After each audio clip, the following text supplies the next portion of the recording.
Hi, my name is Rob Lemkin. I am the co-director and producer of a documentary film called Enemies of the People.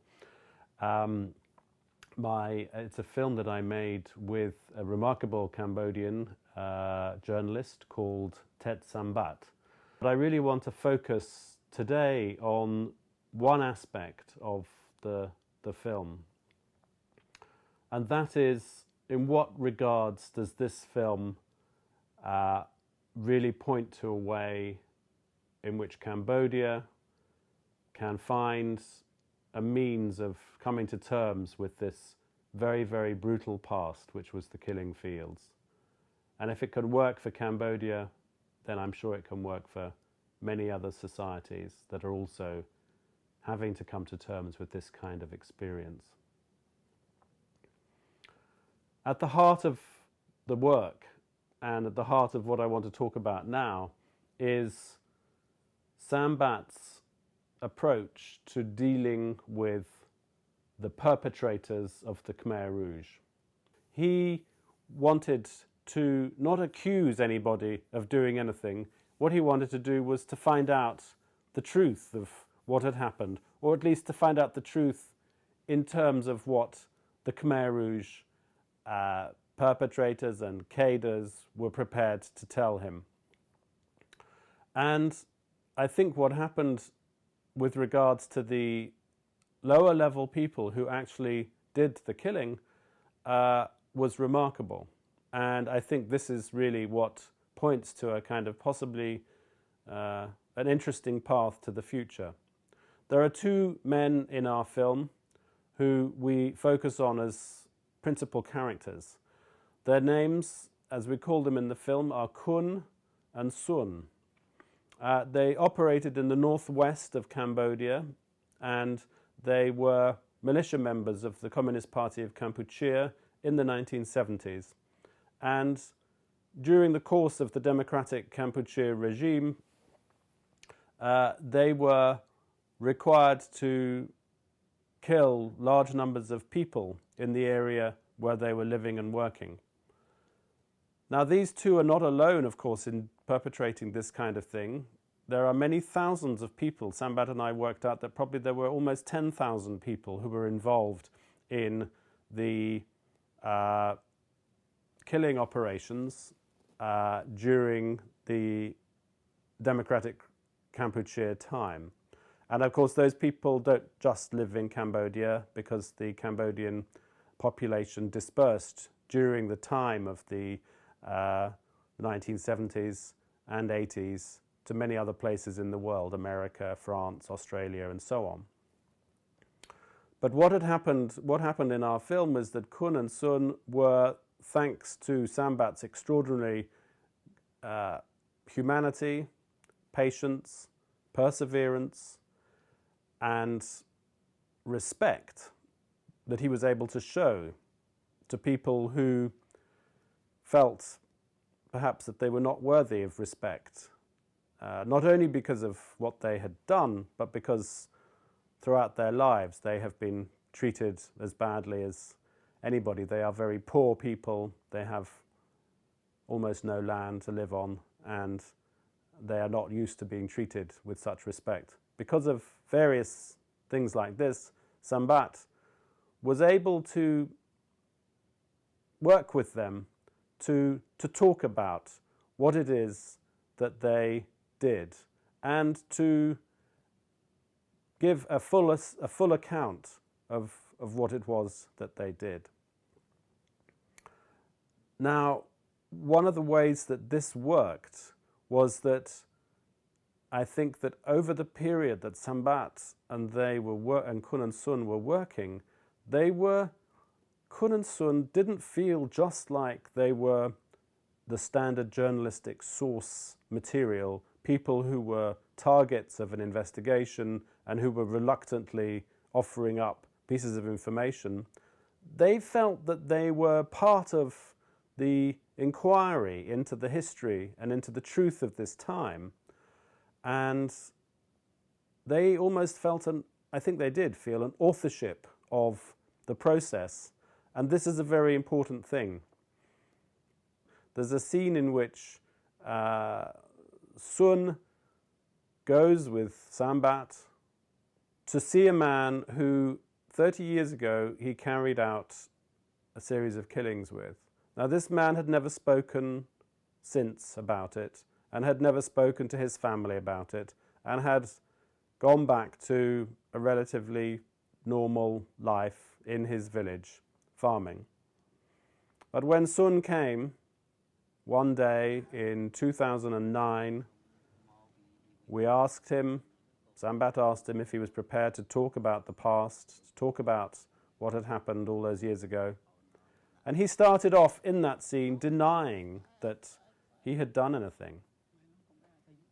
He denied that he had killed anybody. But because he was with Sun, and of course he knew Sun, he hadn't seen him for 30 years, but he remembered him well. Because he was with him, he felt some kind of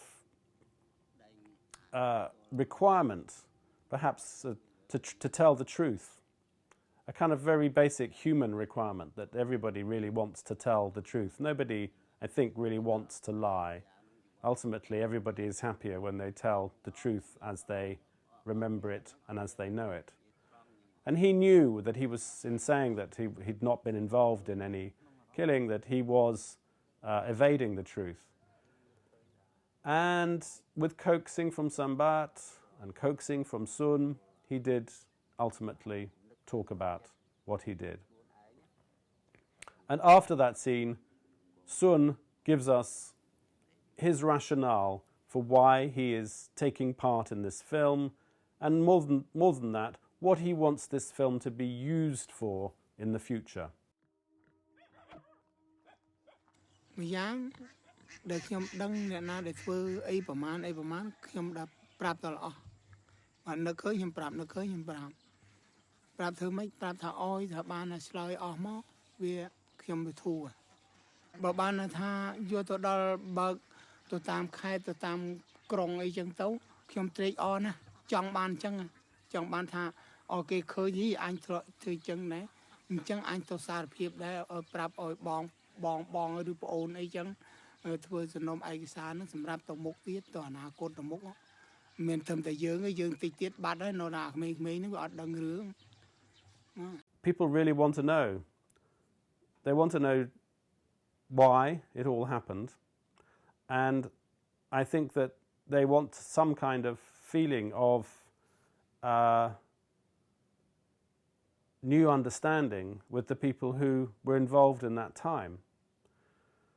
And I think also, very importantly, that people like Kun and Sun are not alone in wanting to reach out to the populations around them that suffered at that time.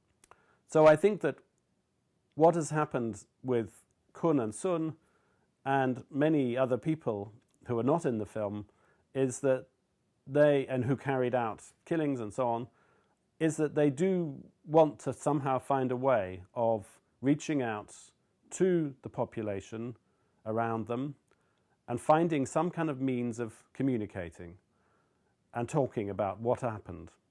And the problem, of course, is that they quite reasonably would expect that they might get reprisals against them, that they may face danger in certain ways, and they may face even prosecution by the UN tribunal. So there are lots of reasons why it's difficult for them to really kind of reach out in this way in Cambodia. One of the things that came out of our film was that Kun and Sun wanted to do that, and we felt almost honor obliged to try to see if we could make that happen. The solution that we came up with, and it's really an event which was held in order to try to inspire other people to think of their own kinds of processes and their own kind of events that they might like to get involved with. The event that we came up with was a video conference which took place back in October, about 2 months ago. Kun and Sun travelled to a video conference facility in Thailand, and they had a 3-hour dialogue with survivors of the killing fields who now live in Long Beach in California. And I'm sure that many of you may know that Long Beach, California is the biggest Cambodian population outside of Cambodia. They had survived the killing fields. Many of them were victims of the killing fields. Their closest relatives had been killed by people like Kun and Sun, not directly Kun and Sun themselves, but people like Kun and Sun. And they had a lot that they wanted to talk about. And they did for 3 hours. And I think in that time, all sorts of things transpired. People were angry. Some people were very angry from the Long Beach side. There were about 20 people involved in all. 1 or 2 people remained angry to the end.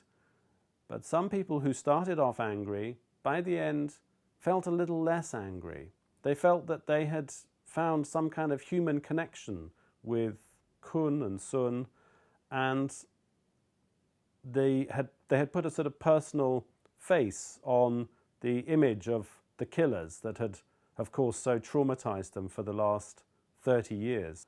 I think that what would be great and what would be, I think, personally I would say essential, would be for some kind of processes like this to start operating in Cambodia. I think that's really important. I think that it's essential for Cambodia's development that this happens. But I think the problem is that whereas truth and reconciliation has taken place in certain countries like South Africa, Peru, other places, these have always taken places with the sanction of the state. And the fact that the state has been involved, on the one hand, has been a good thing because it has given the truth and reconciliation process an authority.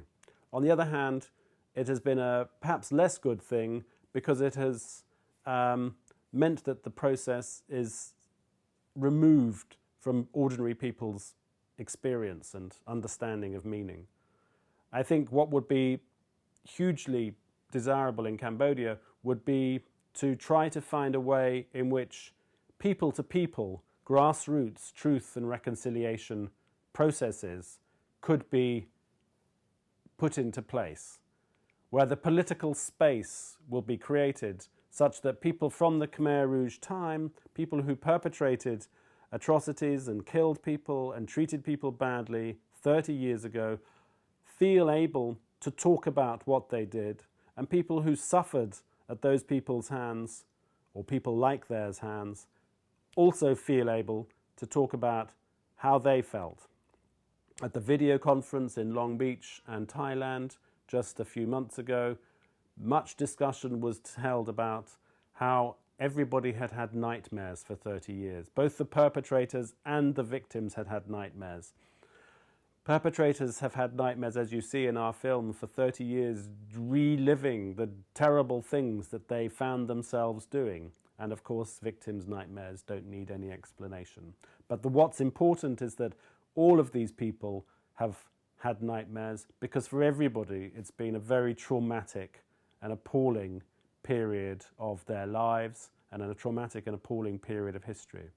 I think if there is a way that through civil society in Cambodia, this kind of process of truth and reconciliation could be given some kind of means of happening in a safe and sustained kind of way, a meaningful way, I think that would be hugely desirable. Thank you very much. I would like to say something that our film that I had started working with Rob Lemkin is my partner. But at the beginning, my research is for a book, yes. But finally, I met Rob Lemkin in 2006, and my research starts in 1998. That I start by myself, and later in 2001, I had joined working with my partner, cis American, that working with me in Cambodian daily newspaper. At that time, we are a reporter for Cambodia Daily, but right now, I work for Phnom Penh Post. And later, in 2006, I met Rob Lemkin that he Cambodian to make a documentary about the Khmer Rouge tribunal. But finally, when he met me, he canceled his project, and then he joined with me to do Enemy of the People. And I would like to express like some my work that I hope that from this film we can go around in the world. I can say that about more than 20 countries that has screening in the festival and some cinema. And this film that we try to get the killer, and especially from brother number 2, that Nuon Chea, he's now in the prison of UN tribunal. And he's confessed, yeah, he told everything, what the decision that he made with Pol Pot, that brother number 1. Because these two men, they are very main person, that the person who make the policy for the Khmer Rouge, that how to lead the country in 1975. So we had no third person. That's why we are very lucky that to have Nuon Chea, brother number 2, to tell us the truth in the film, but we don't have much, yeah? But in the film, we have a lot. And I hope that from this film, we can help, it can help Cambodian generation and other researchers to research about the Khmer Rouge history, because Khmer Rouge history is, many things in Khmer Rouge history are untold. Because you say a mass killing in Cambodia, but no anybody confess, even the court now, tribunal court, no anybody confess about why they kill the people, yes. That's why we are lucky that we have in the film, that we have the killer, we have brother number 2 confess why they decide to kill the people, why there are mass killing in Cambodia. And also we also has, we are going to the second film, yes. The first film we call Enemy of the People, and the second film, we already have everything, yeah. We already interviewed, talk to the rights people, but we still not on the process, still edit, yeah. And then we still something to finish, yeah.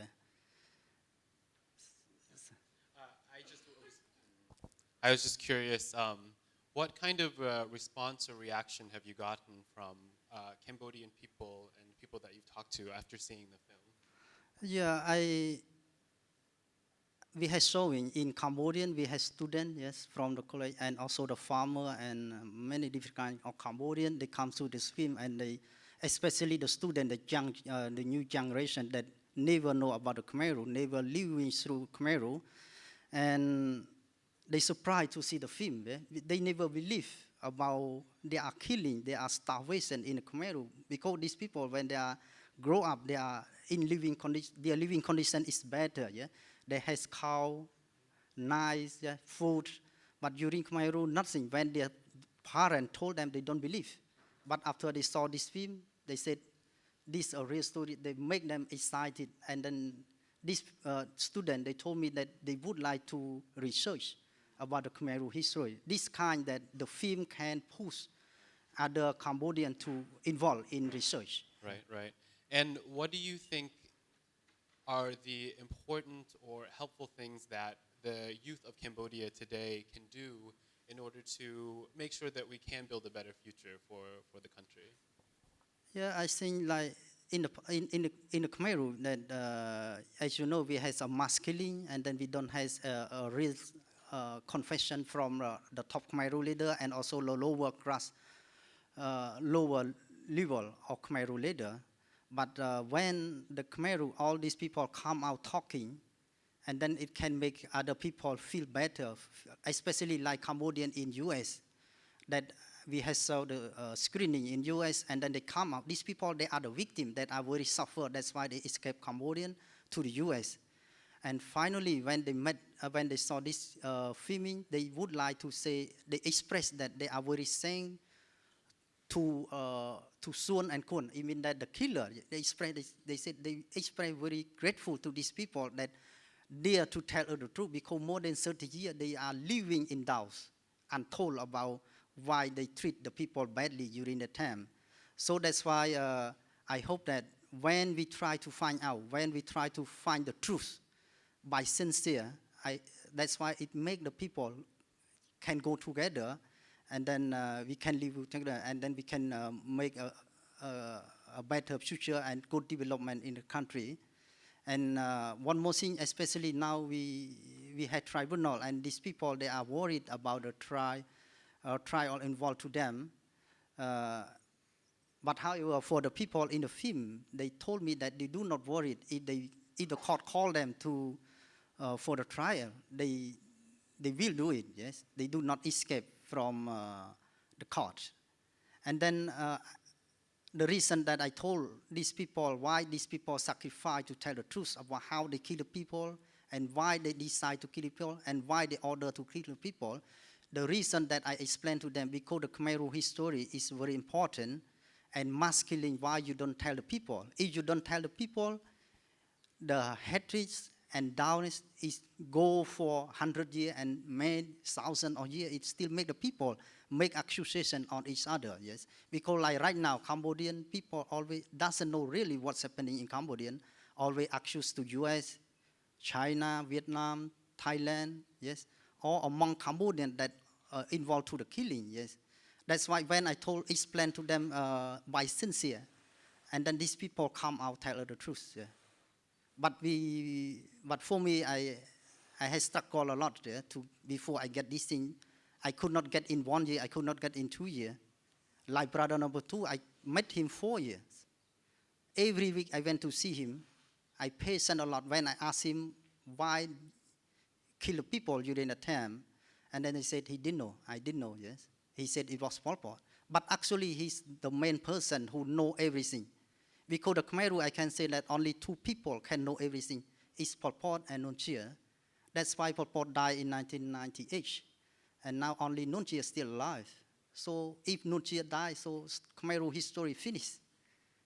It's in now, but it's lucky everything in my cassette right now. So that's why we have the first film, and then we have the second film, yes. It's so important that we continue to. Thank you. Yeah. Thank you so much. Yeah. It's so important that we continue to share our stories and communicate about our ideas. Just like you said, without the people sharing them, then they might not get passed down, and people will forget the important lessons of history. So thank you for all your work and your encouragement in helping make Cambodia a better place. So Yeah. thank you. Thank Bob. you. Yeah.